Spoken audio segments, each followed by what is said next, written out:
कनिष्क की तिथि और संपूर्ण शासन काल का यह आज भी विद्वानों के बीच एक अनसुलझी पहेली है। कनिष्क के राज्यारोहण का वर्ष 58 ईस्वी पूर्व से लेकर 278 ईस्वी पूर्व तक अलग अलग विद्वानों ने बताया, परंतु वर्तमान में अधिकांश विशेषज्ञ 78 ईस्वी से 144 ईस्वी के बीच की तिथि को ही सही मानते हैं।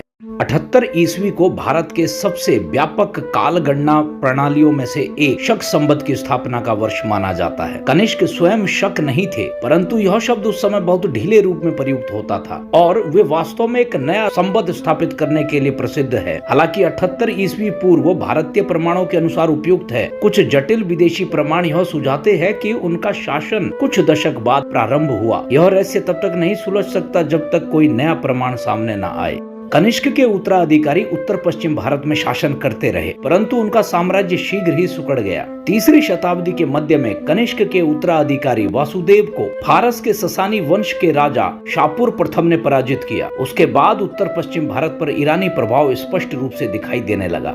इस बीच प्रायद्वीप में नए राज्य उभरने लगे। उड़ीसा में एक महान विजेता खारवेल प्रकट हुए, जो पहली शताब्दी ईस्वी पूर्व के उत्तरार्ध में शासन करते थे। उन्होंने भारत के अनेक भागों पर आक्रमण किए और जैन धर्म के महान संरक्षक बने, परंतु उनका साम्राज्य अल्पजीवी रहा और उनके उत्तराधिकारियों के बारे में हमें कुछ ज्ञात नहीं।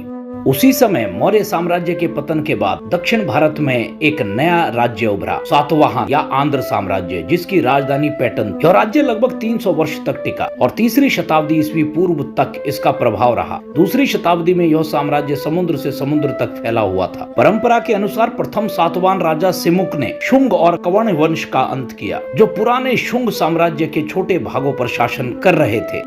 दूसरी शताब्दी की शुरुआत में सातवाहन साम्राज्य को क्षैरात शक कुल के आक्रमण ने उत्तर पश्चिम दक्कन से हटा दिया। उनके महान शासक नहपान के अभिलेख आज भी मिलते हैं, लेकिन सातवाहन शासक गौतमी पुत्र सातकर्णी ने लगभग 130 ईस्वी में अपने राज्य को पुनः प्राप्त किया और उसके बाद क्षैरातों का नाम इतिहास से मिट गया। उसी समय एक अन्य शक वंश, जिसे पश्चिम क्षत्रप कहा जाता है, गुजरात और मालवा पर अधिकार कर चुका था। यह वंश लगभग 388 ईस्वी तक शासन करता रहा और अपने चरम पर राजस्थान और सिंध के बड़े भाग पर शासन करता रहा। इसमें सबसे महान शासक था रुद्रदमन। उसने संस्कृत में लिखा भारत का सबसे प्राचीन और शुद्ध अभिलेख छोड़ा, एक लंबा प्रशस्ति लेख जिसमें उसके युद्धों और विजय का वर्णन है। इस लेख में यह भी बताया गया कि उसने गिरिनार स्वराष्ट्र की एक विशाल झील का पुनः निर्माण कराया, जो चंद्रगुप्त मौर्य के समय में खुदी थी और अशोक के काल में सुधारी गई थी।